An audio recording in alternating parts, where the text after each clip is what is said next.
27 һәм 28 ноябрьдә Габдулла Кариев исемендәге Казан Татар дәүләт яшь тамашачы театры «Мио, минем Мио» спектакле премьерасын тәкъдим итте. Спектакль Астрид Линдгренның шул исемдәге балалар повесте нигезендә эшләнгән. Бу хакта алдагы язмада. Тормышка гашыйк, пешкән чия төсе кебек матур. Бу сүзләр төп герой Мионың исеменең тәрҗемәсе.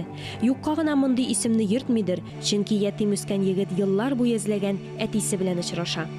Премьера ул зур сынау һәм ул артистлар өчен генә түгел, беренче чиратта җитәкчелек өчен дә, бигрәк тә чакырылган режиссерлар килгәндә. Иң мөһиме тамашачы килсен иде, чөнки без алар өчен эшлибез, бигрәк тә яшь буын өчен. Бу 33-нче театр сезоны башыннан 3-нче премьера. Спектакльне Санкт-Петербургтан чакырылган иҗади төркем әзерли. Премьераның режиссеры, театр һәм кино актрисасы, театр режиссеры, тәнкыйтьче Екатерина Гороховская. Первый раз работаю в театре Кариева по приглашению. Бу театрда беренче спектакль куюым. Мин күптән үзенчәлекле тылсымлы әкият куярга теләдем. Монда труппаның һәм минем теләгебез туры килде.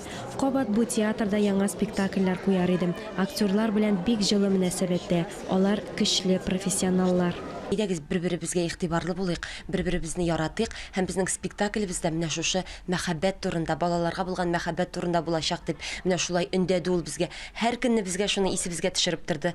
Танылган әкиятче үз әсәрендә, яратуда, мәхәббәттә, һичшиксез барлык кешеләрдә мохтаҗ, дөньяны иң авыр минутында да саклап калучы хис икәнен тагын бер кат исбатлый.